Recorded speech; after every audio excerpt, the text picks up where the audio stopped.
Hello, everybody. Welcome into the Apples and Ginos Fantasy Hockey Podcast, the podcast you come to when you're finally ready to take fantasy hockey seriously. My name is Nathan Groot Nibbelink. I am the creator of Apples and Ginos, originator of Zero G Draft Strategy, and in this podcast, I am going to break down the most puzzling players league-wide as determined by the Apples and Ginos Discord server. Let's get it.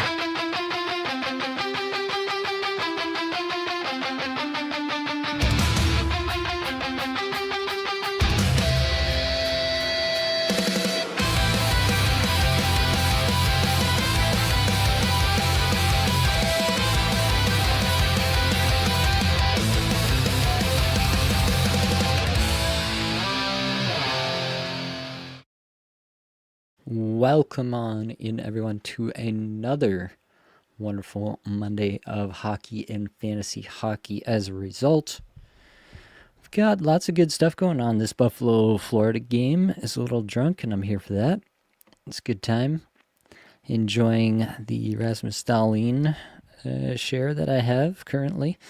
That's looking pretty good right about now, but it is going to be a weird week. We only get a few days of games here before the Olympic break, and then we have to wait a long time for NHL hockey again. I don't think we're going to be too mad about it with the Olympics to satiate us, but yeah, it is going to throw some wrenches into our plans for fantasy purposes. So that's what we're here to do tonight. We are here to talk about some puzzling players. We're here to figure out what to do with this craziness. In the comments, T-Dubs here. Cheers, Nate. Let's get it. Hashtag 0G from Dynasty Dave. Good to see ya. And PB Stars in here with the What Up Goat. Appreciate everybody joining. Florida Man Penguin fan. Hey, Nate. Thoughts on Fantilli? Let's start it out with some Adam Fantilli. I'm not opposed to that off the rip. Adam Fantilli, 5 points, 1 goal in his last 5, just under 19 minutes average time on ice, 222nd shots per 60, 166 individual expected goals for per 60, and 180 in on ice expected goals for per 60. It's not the greatest numbers that Fantilli's put on the board in a 5-game stretch this year. On the season, numbers are a lot better. The average time on ice is about the same, but 60th in shots per 60, 85th individual expected goals for per 60, and 77th in on ice expected goals for per 60. Fantilli still playing with Marchenko and Marchment in the last game, and with those two as well on the top power play. And, you know, they've done some winning with that, but they did change it up in practice today. Fantilli and Marchment were together, but it was Lundestrom joining them up there. I think that is just because Marchenko missed the practice today with an illness.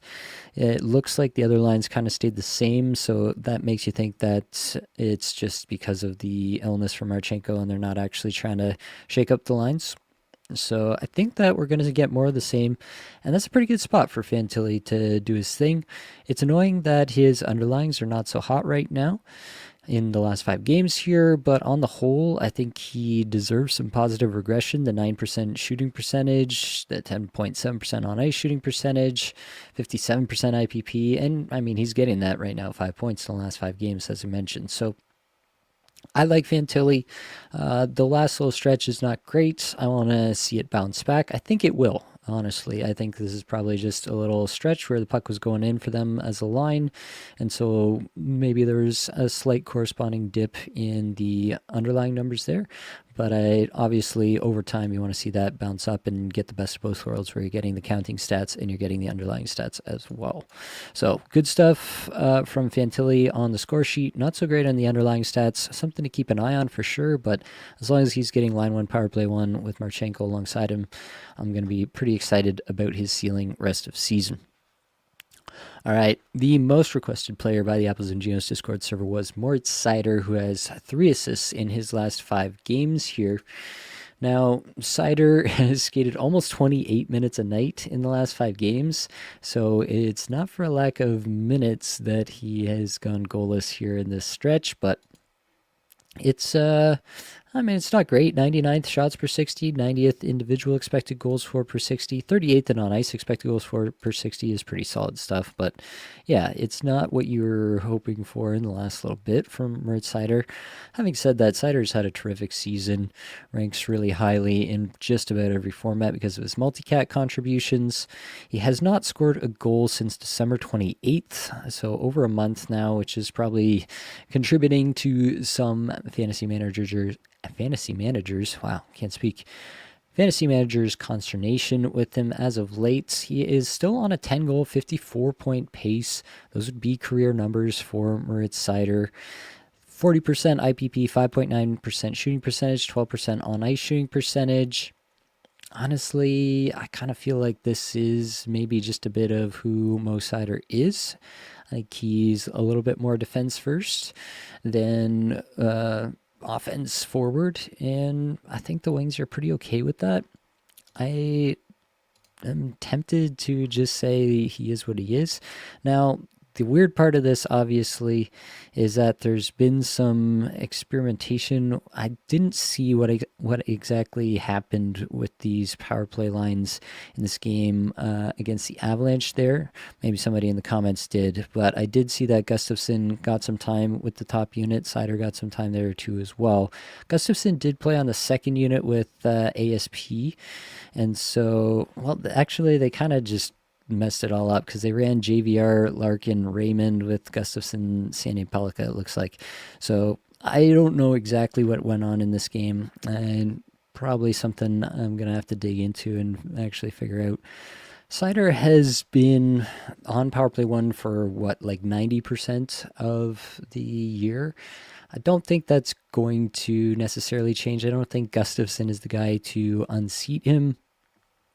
I think even if this is a case where they give Gustafsson a look or even ASP a look, like we actually saw it earlier this year where they gave ASP a look on the top power play. That lasted like 2 games, and then it was right back to Seider. I think it'll be more of the same here. I'm not too concerned about the power play role going away from Moritz Seider. I just think that he's not the most skilled offensive defenseman in the league. He's plenty skilled, just not the most. And so, yeah, 10 goal, 54 point pace on the season. I kind of feel like that's pretty close to what we should expect from Seider. Could he get hot and go larger than this, get a little hot with the IPP or something like that? Definitely. That's definitely possible. But I don't think you should necessarily bank on it. And yeah, like the shooting percentage is getting back to in line with where it's been in previous years. And so I kind of think you're just getting some natural regression now to the point where he kind of is a little bit closer where we thought he would be at the start of the season. I think I had him maybe a little bit below or right on 50 points. Now I'm going to have to look it up because I brought it up. This is how my brain works. If I bring it up, I got to look it up. So here we are. Where's Detroit at on the sheet? We have Moritz Seider I had for bang on 50 points. Yeah, I'm remembering that correctly. 9 goal, 41 assist, 50 point pace on the season is what I had him for, averaging 25.5 minutes average time on ice, which is exactly where he's at on the season now. Yeah. So I think it's kind of coming pretty close to where I thought he'd be. I had him at a 5.5% shooting percentage. He's at 5.9 now on the season. This is getting pretty close to exactly what I thought Moritz Seider was going to be at the beginning of the season. So I think, yeah, I'm pretty happy to hold him here. I spent a lot of time on Seider there, but I wanted to because he was the most requested player. I know people get nervous when there are weird power play things going on and the player that they're rostering gets off the top power play even for a few minutes here or there. So wanted to shout that out there. Uvis Balenskis just scored in this Florida Buffalo game. Wow. What a name. What a player. All right, let's continue on. Roman Josi next up. 2 goals, 5 points in his last 5. Almost, over 29 minutes average time on ice. Terrific stuff. 21st in shots per 60, 22nd in individual expected goals for per 60, 5th in on-ice expected goals for per 60 for Josi amongst all defensemen in the last 5 games. With 42 games to his credit this year, he is on a 20-goal, 64.82 game pace. 7th in shots per 60, 6th individual expected goals for per 60, 15th on ice expected goals for per 60. I had posited at the beginning of the year that I was concerned about the POTS diagnosis, that this could be something that might affect him throughout the year. I didn't really change my projection on him too much because of it, because yeah, how would you know how to like bake that into an average projection? And so my projection still came out to Yossi at a 66 point pace, and obviously he's pretty close to that as an 82 game pace here. I think that I'm pretty impressed with what we've seen out of Yossi, honestly, after what last year was, after working through all of that. I think he's come back in a big way. Obviously, Nashville had big struggles earlier on in the year, and he's been very hot since. And at this point, I think I would probably expect that to continue. I honestly think he could trend more towards like a 70, even 75 point pace rest of season if Nashville as a team is able to keep this up a bit more. You're seeing the forwards do more of the work than they had done in the last couple of years here. And so that's obviously a good sign for Yossi, and he's getting his piece of that as well, his piece of the pie as well. So it's pretty much all signs are go for Roman Yossi at the moment, and you love to see it. Jimmy Snuggerud, Jimmy Snuggles making the list here. People want to know what to do, what to expect from Mr. Snuggles rest of season. Fair points as a rookie in the league. It's tough to get a read on these kinds of players. He has 2 goals, 6 points in his last 5, over 17 minutes average time on ice. At the beginning of the year, I had him pegged at a 16-goal, 44-point pace. And at this point in the season, he's on a 17-goal, 40-point pace in the 43 games he's played. So getting pretty close there. He's in this last 5 games, 126th in shots per 60, 89th individual expected goals for per 60, and 119th in on-ice expected goals for per 60. So some pretty solid stuff here from Jimmy Snuggerud. I like how much Jim Montgomery likes Jimmy Snuggerud. That's a big piece for me. I think that he's probably not going to be a guy with a massive shooting percentage at the end of the day. Just looking back to some of his college days here, trying to do some quick mental math. But yeah, he shot like just under 15% his final year at college. And so generally, it's never exactly a one-to-one linear comparison, but generally guys who shoot at a higher percentage in college or in any lower tier of hockey that they played before making the jump to the NHL, if they shoot out for a low percentage in college or any other tier, then they'll shoot for a low percentage, probably lower yet, in the NHL. So Snuggerud shooting for about 15% in college. You might expect him to be a little bit lower than that. And on the season so far, he's run even colder, 9.7%. I think he can be like a 12 to 15% shooter. 15% is probably towards the high end of what you might expect given that college profile. But the chance generation is really solid on a St. Louis team that's been pretty uneven in terms of their chance generation. And he's hot right now. Now, as a rookie, you've heard me say this a million times if you've listened to the pod for any length of time, very unpredictable. Rookies are some of the most unpredictable fantasy assets that you can have on your team. And they tend to vary more than other players. I expect the same will be true of Snuggerud throughout the rest of the season. But I do think that there's also a ceiling case. Like Seneca is a guy that I talked about. I expected him to have some ups and downs, but really he's just trended up over the course of the season. And of course, there are exceptions to every rule, and Seneca has proven that this year so far anyway. And I think Snuggerud could be another exception, but it's probably not what you want to bet on. So I don't think you should make any permanent plans about Jimmy Snuggerud, but I do think that there is potential here for him to pace rest of season at a 60-plus point pace. I don't think the ceiling is likely to be much higher than that unless he really gets run as like 19-plus minutes a night, full line 1 treatment, full power play 1 treatment, that kind of thing, which is pretty unlikely, I think, for the Blues, unless, they do some sort of fire sale of the rest of their lineup and Snuggerud is all that's left on the team.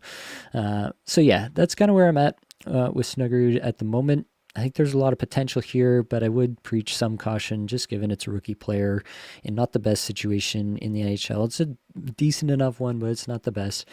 And so, yeah, some caution, but some optimism as well for Jimmy Snuggles.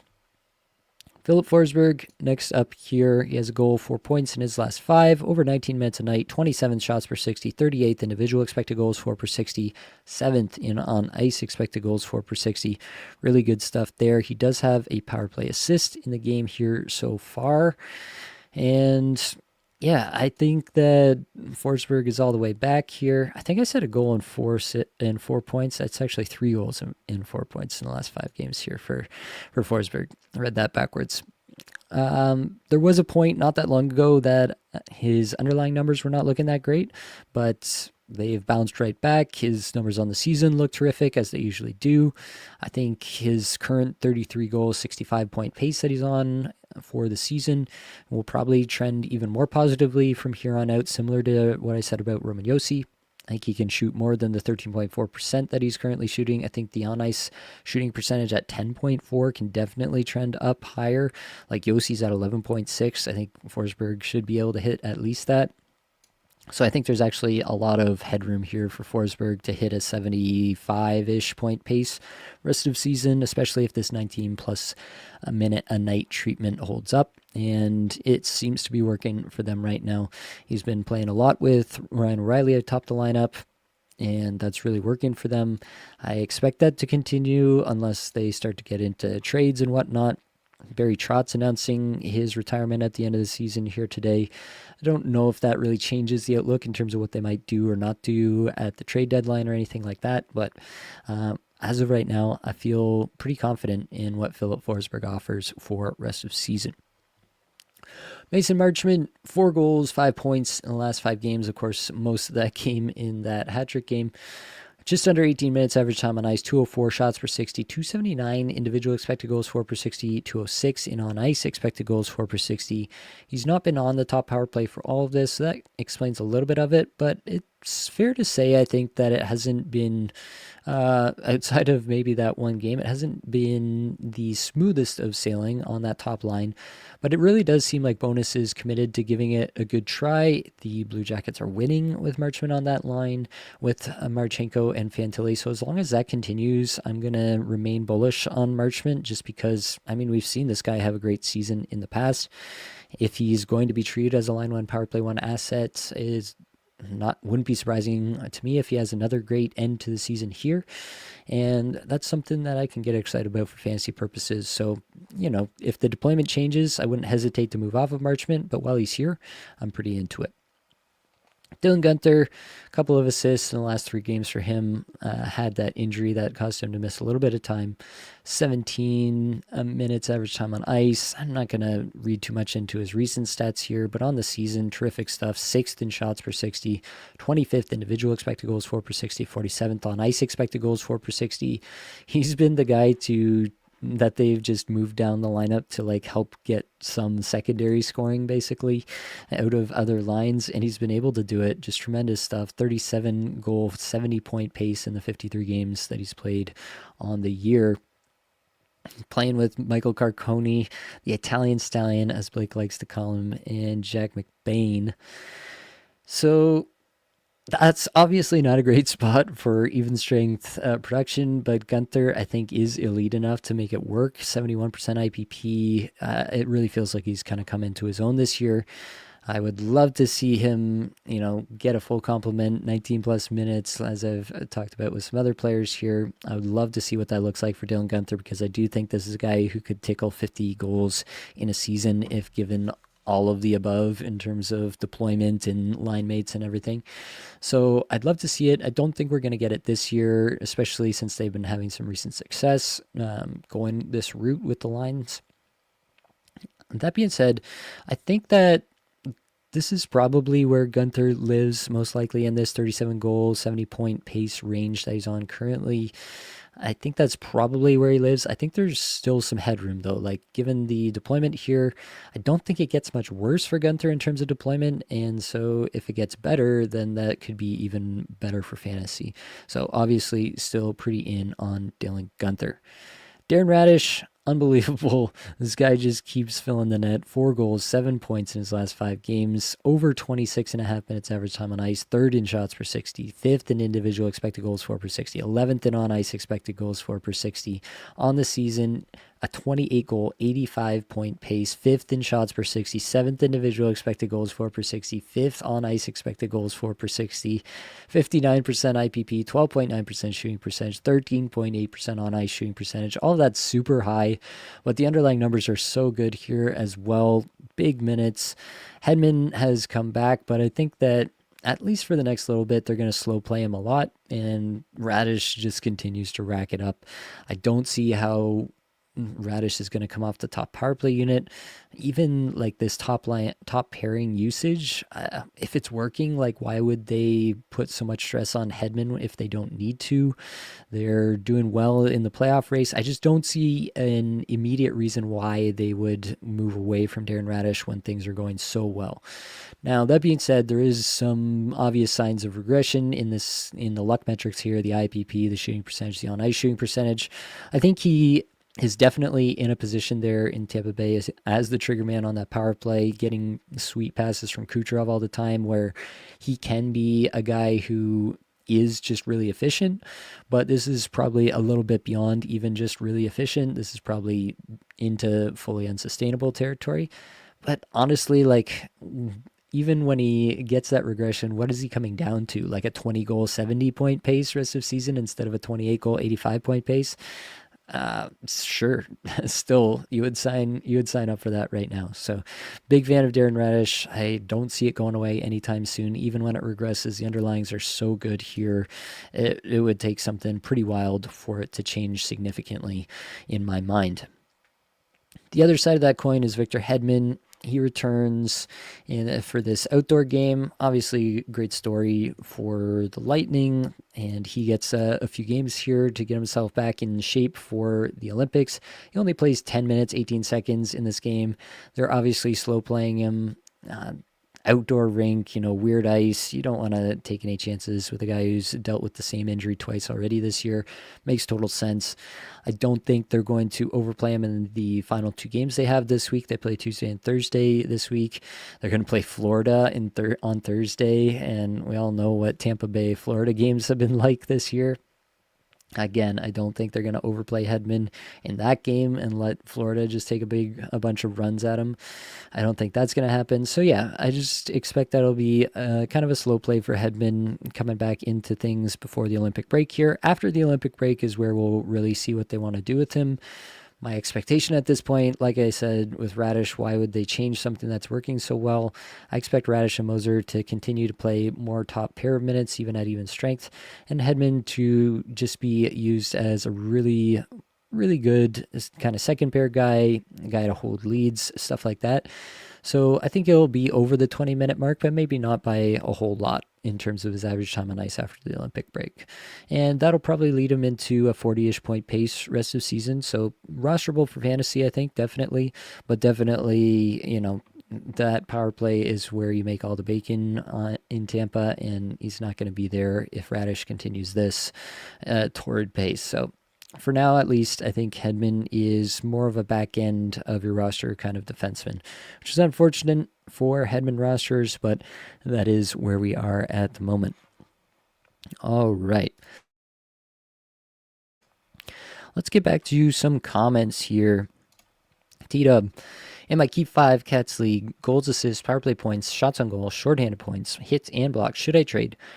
PD. Terry, my first and third for Point Cutter, his 6th and 7th, trying to boost my goals. Braden Point, close to returning. He had some really great underlying metrics, especially right before he did get injured. Hopefully he's 100% and not kind of rushing back for the Olympics here, and he just comes back and crushes it. We'll get a good look at him in the Olympics, and so that should give us a pretty good indication of what to expect from him once he gets back to Tampa. This trade in particular here, I think I'm into it. Honestly, you're getting a 6th and a 7th back, which is, equal to a redraft 11th and 12th. You're trading what equals a redraft 6th and 8th. Yeah, And you're getting a pretty big upgrade in terms of rating point in Cutter Gauthier, especially if you're trying to score more goals over Elias Pettersson and Troy Terry. So I think that makes some sense to me. Points not, this isn't, necessarily points a best format, but I do think that he should do a lot better than he was doing. He's going to score some shorthanded points. He's going to score some power play points. He's going to get a lot of points. I think he is going to score a lot more goals in the back half here than he was previously, and Cutter Gauthier is pretty terrific. So I think this is an upgrade for you and a decent enough one that I would make this trade. Sasha says, hello, Nate. Would you be able to look at Batherson? Feels like he's done nothing in the past 2 weeks. Batherson was one of the hottest players in fantasy earlier this year, but yeah, just 2 assists in his last 5 games here. He is skating about 16 and a half minutes average time on ice in the last little bit. The numbers aren't great here for sure. He hasn't scored a goal since January 18th. The shots have kind of come down, 297 shots per 60, 236 individual expected goals for per 60, 147 on ice expected goals for per 60 for Drake Batherson here. On the season, still a 31 goal, 74-point pace. Got a pretty high IPP. That 17.9% shooting percentage is very high as well. The on-ice shooting percentage is on the high side for sure. Probably a little unsustainable if I had to guess. Still on top power play, still doing all the normal things in terms of deployment, just a little bit less as of late than through most of the season. It's possible that Batherson is, nursing a little bit of an injury and he just needs some time, over this Olympic break to get right. That's definitely possible. Would explain a little bit of the downturn here, might explain a little bit of the lesser minutes that he's received as well in the last few games. I'm not concerned about Batherson really, as long as he's getting the deployment in the top 6 on the top power play. They do change around the lines there a lot, but not the top power play so much. He's a fixture there. I think that I'm willing to just kind of wait and see what he looks like after the Olympics, and I'm willing to give him pretty much a clean slate, especially given what he was able to put on record leading up to this point. So I'm not ready to make any proclamations on Batherson, trending downward for the rest of the year or anything. I'm basically not willing to make any major changes in my evaluation of Batherson based on even the first part of the season or the last part of the season, kind of looking at it a bit more holistically. If I look at where I was on Batherson before the season, I had him for a 26 goal, 69-point pace, which would have been pretty nice. He's on a 31 goal, 74-point pace, running a little bit hot still on the season overall, but definitely in the wheelhouse there. So he's kind of just rounding into where I thought he'd be. And yeah, I think there's still some upside from here if he's able to get hot again, to start bringing the underlying metrics back up after the Olympic break, which I think is definitely possible, especially if it is maybe just a little bit of a nagging thing that he's kind of limping into the Olympic break with here. All right, next comment. Who's a good trade target? Looking to trade away Morgan Riley or Victor Hedman in a Cats league? It's always hard to come up with trade targets on the spot, just off the dome. This is not how my brain works, so it's a tough one for me. In a Cats league, if you don't have plus minus, you could look at a guy like Justin Falk. Jacob Trouba's offense has fallen off a fair bit, but obviously still applies a bunch of peripherals, so that could be a look. Even like a Mike Matheson. I don't think you're getting Noah Dobson. He's been terrific. His blocks are off the wall lately. Even a Brant Clark might be an upgrade over those two. Those are just the guys. I'm literally just looking at a list of defensemen at Yahoo right now and trying to get some ideas together. But yeah, maybe start there with some of those names. I don't think you have to get off those players. Riley's obviously a tough roster, especially if the Leafs start to downturn even more and start to sell off. But yeah, I don't think you have to sell low either. Why is Zibby on the list? He's literally been on fire the last 2 months. I don't make the list. I just report on it. Cider is like Darren Radish. IMO, a few 3-point nights, throws the body, blocks sometimes. Not consistent like a weaker in Cats. I feel like Sider's pretty consistent. He puts up huge numbers. I guess you're saying it comes in spurts a bit more than it does with Uyghur, which is maybe true. I don't roster Sider anywhere, so I haven't really paid close attention to his game-to-game numbers, maybe. But yeah, maybe that's a fair assessment in terms of the game-to-game consistency in the categories. Hey man, hope you're doing well. Got offered Brady Tkachuk and Eric Carlson for Marchand and Radish. Thoughts? This probably depends a pretty significant amount on your specific league. Like if this is Bangers Cats, then Brady Tkachuk is obviously hugely valuable there. Carlson not so much, but I would take the best player in the deal being Brady Tkachuk. If it's more points oriented and you don't have a lot of value on peripherals, then obviously that takes a lot away from Brady Tkachuk and it starts to lean back in Darren Radish's favor, in Marchand's favor. So I think this is probably format dependent for me. If it's somewhere in the middle, then it starts to just look like more of a fair trade. I think I would probably lean the Brady Tkachuk side, but yeah, it's a trade that I would categorize as highly dependent on your format. Pecora asks, hey Nate, will there be any content during the Olympic break? I'm assuming there won't be a puzzling players until the break ends. Yeah, puzzling players will definitely go on hiatus. I wouldn't hate having a break from the 3 pods a week schedule myself here. So we'll definitely be doing some pods. We'll have some Olympic content. Last year with the Four Nations, Blake and I did a live stream where we watched the Four Nations with some people live on stream, and that was fun. With the timing this year, I looked at the early games and they're all like 10 a.m. or like 2 p.m. on a Thursday kind of games. And so it might be hard for both of us to get together for one of those games, but maybe one of us could stream. There'll be some stuff. We might, just talk about the Olympics, just talk about hockey. There'll be some stuff on the feed. Don't anybody worry about that. And we'll try to get the band together for a few things throughout. Yeah, maybe some of the other guys, like the Trade Talks guys, can join us. I haven't talked to them yet, but maybe some of them can join us. And we could do some live streams, hang out with the people, at least chat hockey while there's Olympic hockey going. All right. Mitchell R. Drush, how's Lafreniere looking under the hood with Panarin out of the lineup? Well, here we go. Alexis Lafreniere, he does have 4 points in the last 5 games, 16.5 minutes average time on ice, 219 shots per 60, 210 individual expected goals for per 60, 256 on ice expected goals for per 60. Not great is the short answer. The goals and assists have kind of been there in the last few games here, although actually, maybe before I say that, I should check if those goals actually came in the games without Panarin or if they came before that. Okay, so it was this last game against Pittsburgh that he had the 3 points there, which is most of it, obviously. So, nice little game there against Pittsburgh.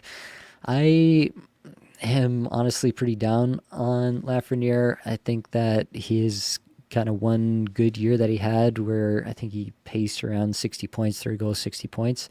I think a lot of that was due to just Panarin being Panarin, and I think a lot of Lafreniere's success has come because of Panarin.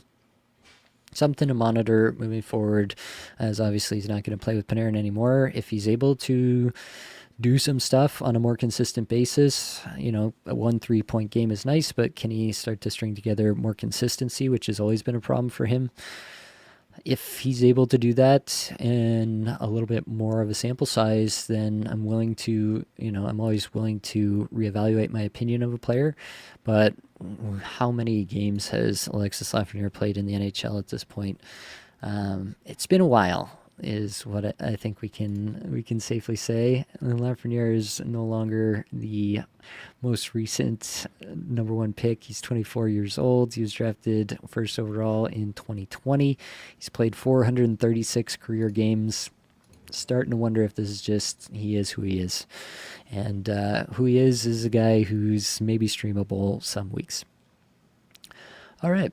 Next up in the comments, Rick Garcia, thought I peaked last year with picking up Lane Hudson, and then Darren Radish pops off this year. Yeah, the Darren Radish experience has been wild. Been pretty happy where I've got him.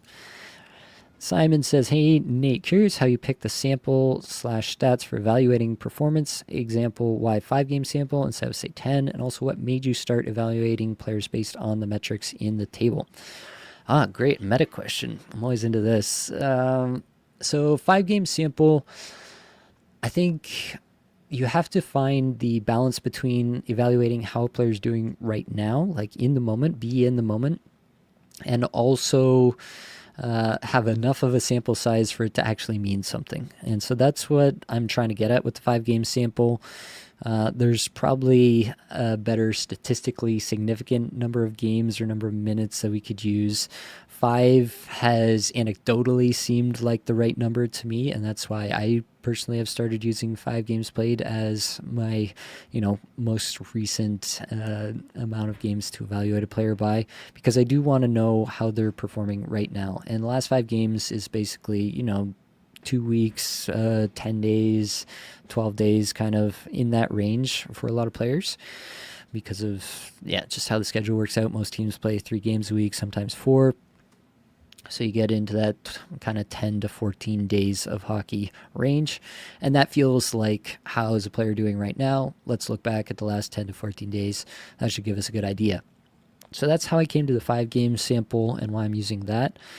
In terms of the metrics that you see here, I have run some different analyses. Mark Barber, 18 Skaters, has also run some analyses on what's significant, what's statistically significant in terms of predicting player performance moving forward. Shots per 60 is obviously a good one. That's why lots of people talk about shots and it being a good a barometer for goal scoring. Makes a lot of sense. Individual scoring chances 4 per 60 on Natural Stat Trick has been a lifeline for myself because it's even more predictive than shots per 60. It's more predictive than actually their own expected goals model, which doesn't make a lot of sense. I don't know how they ended up at that place, but that's why I, in the past, had been using individual scoring chances 4 per 60 and on ice scoring chances 4 per 60 a whole lot because it was the most predictive metric that was widely available for all players on Natural Stat Trick. And so that's why I went that route. And now this year, a big improvement for us has been the individual and on ice expected goals 4 per 60 from Mark Barber's model, from 18 Skaters model. And I think that is the best expected goals model that I can get my hands on. It's really good. I've seen some of the math. I've seen how he trained it. We've talked through the process of what does and doesn't make sense. It takes into account the player's own shooting ability and those kinds of things, which is not something I've seen in other models. And when I think makes a lot of sense, like why am I evaluating Leon Draisaitl as if he is, Evan Rodriguez? These are obviously not the same in terms of shooting talent. And so it stands to reason that Leon Draisaitl's expected goals should generally be higher because he should be expected to score more goals with the same exact chances that somebody else would get. So, it's the best model that I've been able to get my hands on, and so that's why I'm using it.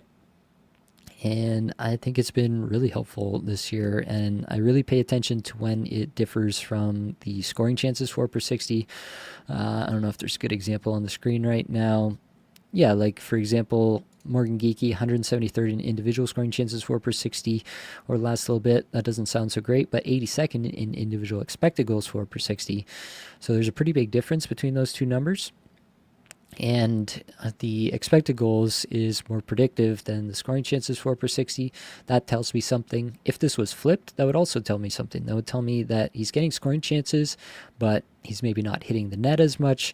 He is, getting the chances, but not making them as dangerous as he should. Maybe if you believe in the player, you believe that he has the capability to kind of convert those scoring chances into actual expected goals a little bit more moving forward. And, you can kind of look at it that way. So I just think there's rarely a situation where more data is worse for evaluating players. So, now that I've taken an inordinate amount of time to just talk about the nitty gritty on this, I think I should probably leave it there. But yeah, I could talk about this stuff for days. Redman, hey Nate, rest of season projection for Quinn and Coyle. Yeah, tough ones for sure. Coyle, I've mentioned. Blake and I talked about him on the pod yesterday, so definitely go check that out if you haven't already. Coyle's doing a lot of stuff. Good individual expected goals for per 60 numbers, especially the last little bit here. Coyle could get traded. I think it's not out of the realm of possibility that he gets moved and garners a ton of attention from contending teams. If the Blue Jackets are unable to get themselves really into the playoff race in any meaningful perspective, I think that's probably the most likely scenario, right? Moving forward, the East is just such a logjam. The Jackets are the next team outside of the wild card race, but they're 6 points back. They have to just keep winning every single night to have a chance, basically. It's so hard to get there. And I don't know if I'm ready to just say that the Blue Jackets are that team that can do that. So, yeah, I think there's a pretty good chance. I don't know if it's 50-50, but a pretty good chance that Coyle is not on the Blue Jackets. And if he goes somewhere else, there's pretty much no way in my mind that he's going to get power play 1 anywhere else. So that would obviously be a huge hit. That being said, you picked up Coyle for nothing. Ride it while it's going good. If it turns sour, don't be hesitant to let it go. Same kind of goes for Jack Quinn. He's got 6 points in the last 5. I don't think he's got anything in this game here today. Let me double check that. The Sabres just scored their 4th in this game, and Jack Quinn did get an assist on it. Well, there you go. So Jack Quinn has another assist here tonight. 15 average time on ice is fine, but nothing to write home about. 75th and on ice expected goals for per 60. It's just kind of there. It's not bad. It's not great. It's just kind of there. I don't mind Jack Quinn. He is getting a look here on the top power play in this game, which is obviously pretty interesting for fantasy purposes. If he's able to hang on to that, then obviously I'm much more interested in Jack Quinn moving forward. So for that reason alone, it might be worth a look. But I don't know how sustainable I think that is. He's currently on an 18-goal, 52-point pace. To get there, he's had to rock a 76% IPP, which is obviously quite high. I don't know. Jury's still out for me with Jack Quinn.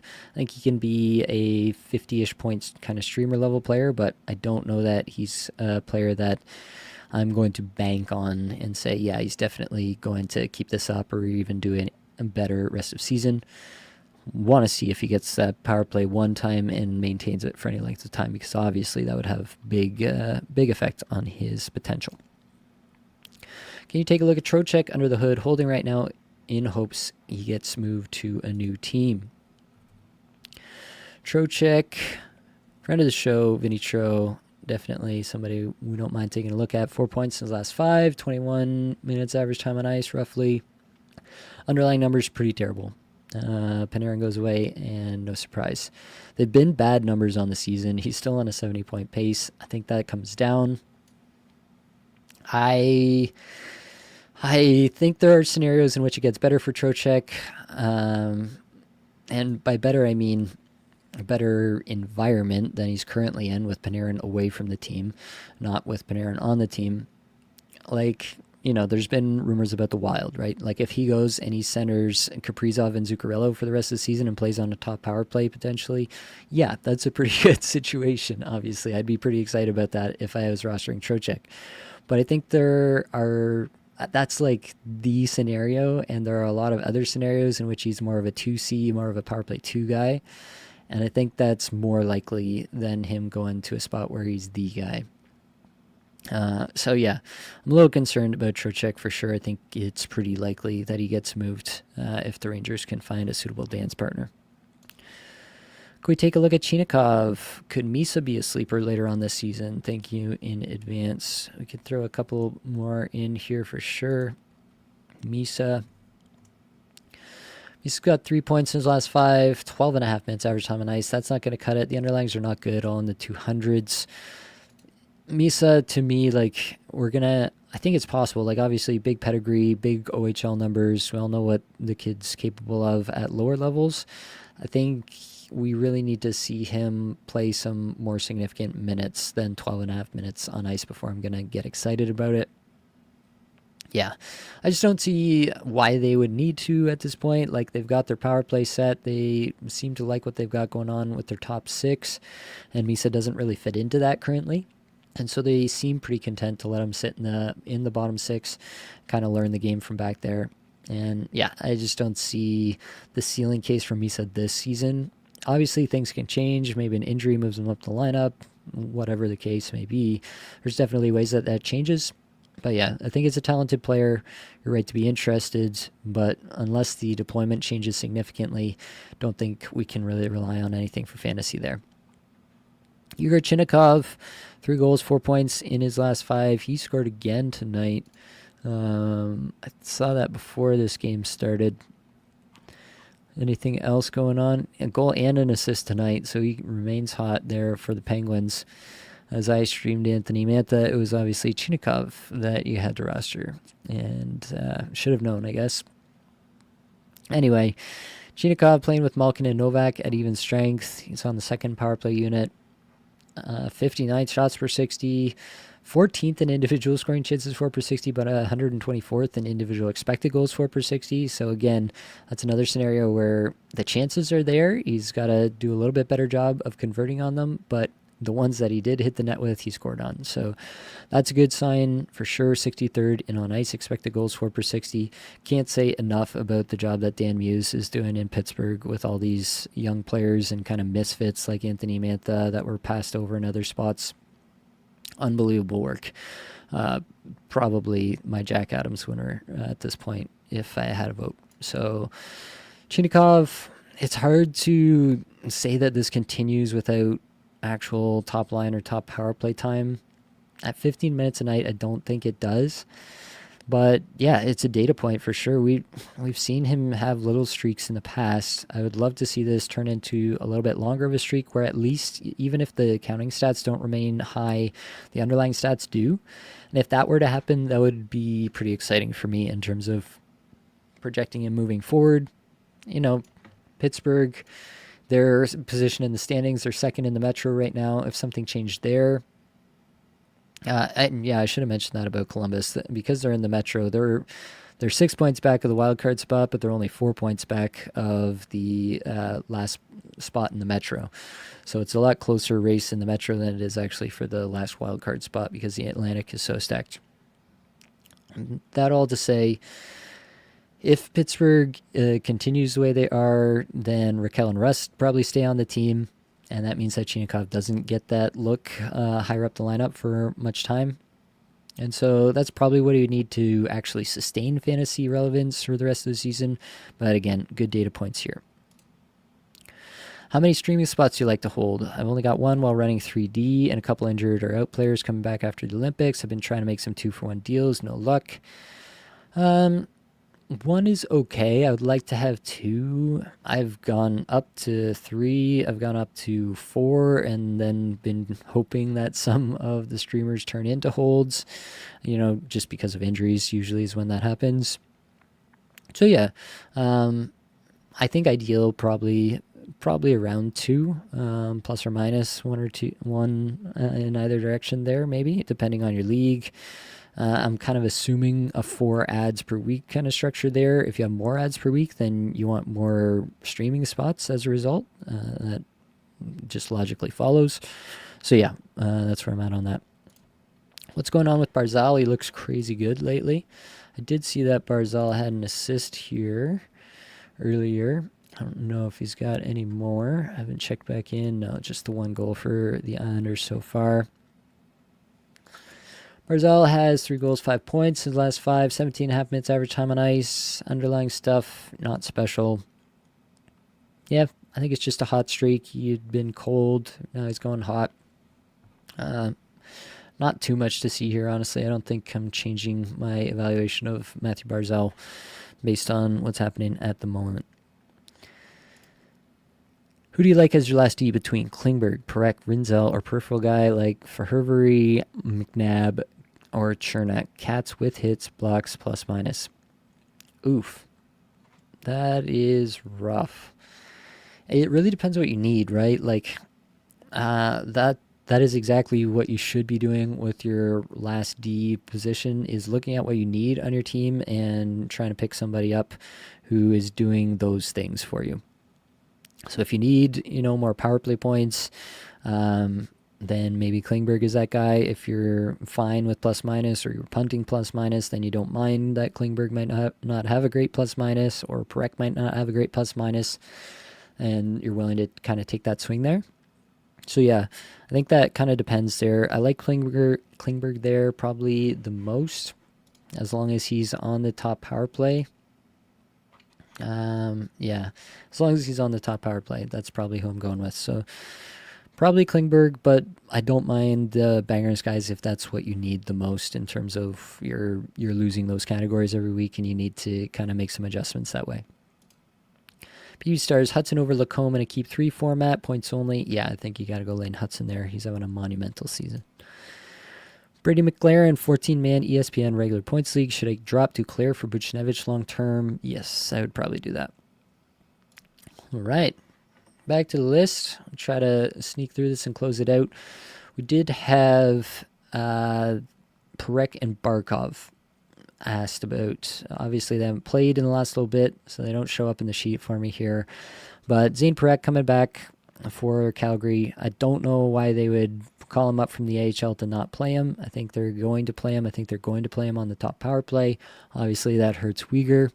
I don't know how good it can be in Calgary, but I am willing to find out because I do believe that Zane Perek is a special level of talent. So that's where I'm at in terms of I just want to take shots on guys like this, right? I want to be in on players with big talent like Zane Perek has exhibited at like the World Juniors, for example. So yeah, that's where I'm at with him. And the other one was Barkov. If he's coming back, is he coming back? He, I guess, had started skating in a kind of limited capacity. I don't think that Barkov is very likely to come back, at least until the playoffs. But yeah, I mean, if you got an extra ad in a week and you can add him straight to IR or something like that, and he's sitting out there, you could do worse things with your ad. You can't possibly count on that. Matthew Tkachuk, 5 points in his last 5. He's 41st in shots per 60, 50th individual expected goals, 4 per 60. 59th in on-ice expected goals, 4 per 60. In this game here, he does not have a point among the Panthers' 3 goals.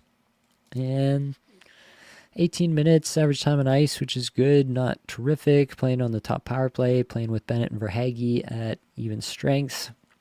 Yeah, I think Tkachuk can sustain probably a point per game pace here in this current setup. I don't know that he's got much more juice beyond that, unless the metrics really start to tick back up where it's more like in line with where he was. Like, he was one of the best on ice. Like, his on ice numbers were routinely like 1, 2, 3, like very much up there amongst all the NHL elite. And so if we start to see it trend back up that way, then I'd be more interested in projecting Tkachuk rest of the season to go above point per game pace. But yeah, I think solidly point per game pace is a reasonable expectation for Tkachuk rest of the season. All right, Kevin Fiala and Nikolai Ehlers both just a couple assists in their last 5 games. 17 minutes, 15 seconds average time on ice for Fiala, 18 minutes for Ehlers. Underlying numbers, really bad for Fiala. 362 shots for 63, 45 individual expected goals, 4 per 60, 181 on ice expected goals, 4 per 60. Yeah, that is really tough stuff for a guy of Kevin Fiala's talent. He's still on the top power play. He was playing with Quinton Byfield and Andrei Kuzmenko in the last game. I don't know if he's like just outright quit on Jim Hiller. He hasn't been shy in the past about saying that he doesn't love the defensive style of hockey that Kings coaches have employed and kind of forced him into. So maybe he's sulking a bit. Maybe he's injured. There are various reasons why things like this can happen. It's a great player. I want to hold on. I want to believe in talent again here, but it is getting harder day by day. 58-point pace on the season. Rough stuff for Kevin Fiala. Yeah. I'm holding on, but it's getting harder too for sure. Nikolai Ehlers, is 207 shots per 60, 208 individual expected goals for per 60, 185 and on ice expected goals for per 60. Yeah, Nikolai Ehlers, what can we say? I love the player. He's playing at even strength with Jordan Staal and Jordan Martinook. Like, how are we supposed to expect?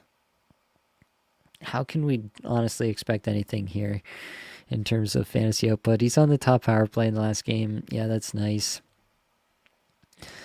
Where is he at? 61-point pace. Yeah, I think he can sustain 61-point pace, 65-point pace even at this level. I'm sad with Nikolai Ehlers is where I'm at because the potential for a 90-point season is so evidently there. It just feels like it's never going to happen at this point. All right, Clayton Keller, 1 goal in his last 5. Blake and I talked about Keller and Schmaltz in the flagship show, so go back and check that out.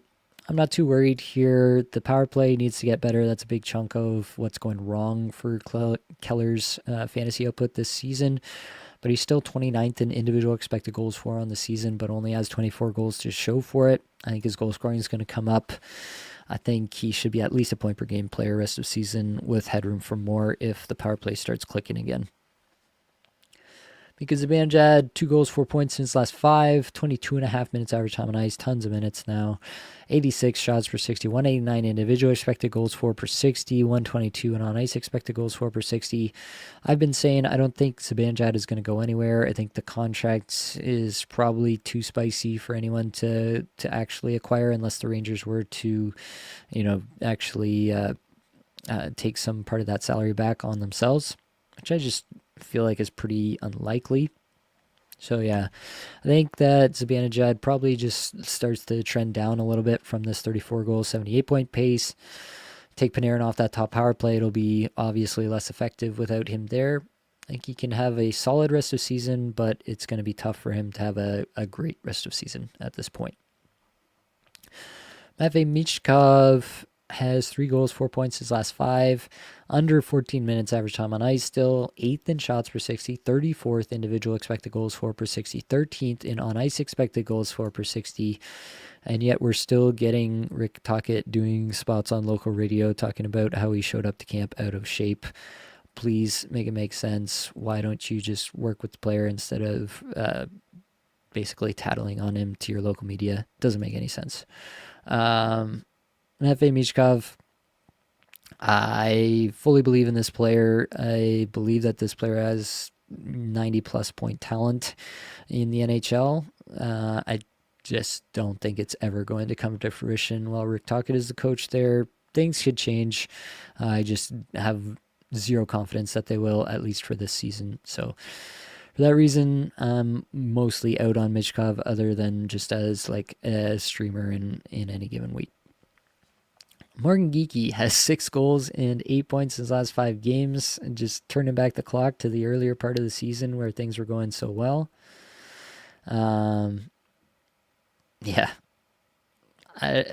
It's like a tale of 3 seasons at this point for Morgan Geekie. It's a weird year for sure. Just under 19 minutes average time on ice. The average time on ice had really downturned previously, but they've been using him with Pastrnak at even strength, and I honestly think it's that simple. Like, Pastrnak is just that dude. I think that probably we get he's on a 48 goal, 79-point pace on the season. That's with a 25% shooting percentage, 15.6% on ice shooting percentage. I'm still going to default to saying like 40 goal, 70-point pace rest of season, even with playing with Pastrnak. But yeah, he could just stay hot all year. That's possible. All right, John Klingberg's the last one on the list. Then we'll go back to the comments to close things out. John Klingberg has 2 points only in his last 5 games, just under 19.5 or about 19.5 minutes average time on ice, rather. He's still 5th in shots per 60, 13th individual expected goals for per 60, 9th in on-ice expected goals for per 60 in the last 5 games. On the season, 54th in shots per 60, 22nd in on-ice expected goals for per 60. I'm kind of into Klingberg still. in terms of if I just look at the numbers and I like get rid of the name, I take away the name, then yeah, I think I'm still into Klingberg for fantasy purposes. But yeah, I'm not super confident that it continues. But as long as he's on the top power play and playing 20 minutes a night with Macklin Celebrini, I'm gonna have to be interested in what's going on there. So John Klingberg, still a plenty rosterable fantasy defenseman in my eyes. All right, let's go back to the comments and close things out. Mitchell asks, thoughts on PLD's value when he returns from injury?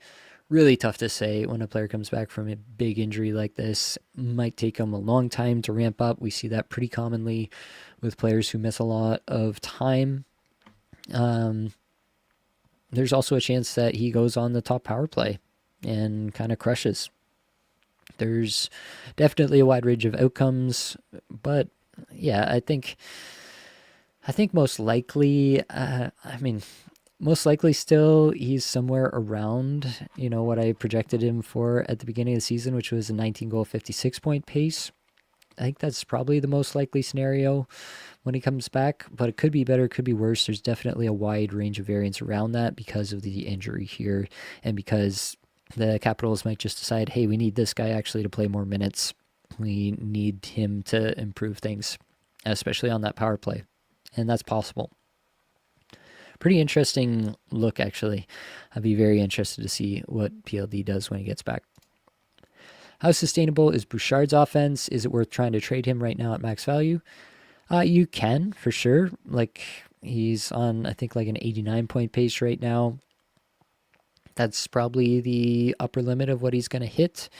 So, yeah, you could try to sell him right now, but you better get a haul because he's still going to be a top 5 fantasy defenseman. And even if it's not quite at this level, it's going to be pretty close to it. Trying to package Barzal and Ehlers to open or streaming spot. Tried Jarvis, Raymond, Point, and Fox. Can you suggest anyone comparing average fantasy points per game? Standard Yahoo points, shots per 0.8, no hits or blocks. Hurdle. Shots worth 0.8, so pretty good points weight on the shots there. Yeah, again, this is the hardest thing for me is to try to pull names out of my rear end like this. It's just not the way my brain works most of the time. So it's tough to do. Barzal and Ehlers. Ehlers is like a decent shooter, so you actually have to go get somebody who does stuff. Hurdle's not a bad shout. I'm trying to think of somebody, like even a Cutter Gauthier for the shots on goal there. I wouldn't mind. Yeah, something in that range for sure. Last one's, hello Nate, seems like the Blues are scoring again. Kyrou already rostered in my league, but do you think Buchnevich is worth an ad? Getting some really good deployment too. I do think Buchnevich is worth an ad at the moment. Yeah, things are going well for him. Still a talented player, just seems to really struggle with big ups and downs. Right now he's in an upswing. Roster him now, let him go when things turn south again. All right, last comment here. How do Evangelista and Byfield look under the hood? Would you drop either for Snuggerud? Let's see what we got. Luke Evangelista and Quentin Byfield. I can already tell you I don't love what Quentin Byfield's got going on under the hood. 367th in shots per 60, 331st in individual expected goals for per 60, 322nd in on ice expected goals for per 60. You can drop Byfield at the beginning of the season for all I care. I have no interest in rostering Quentin Byfield.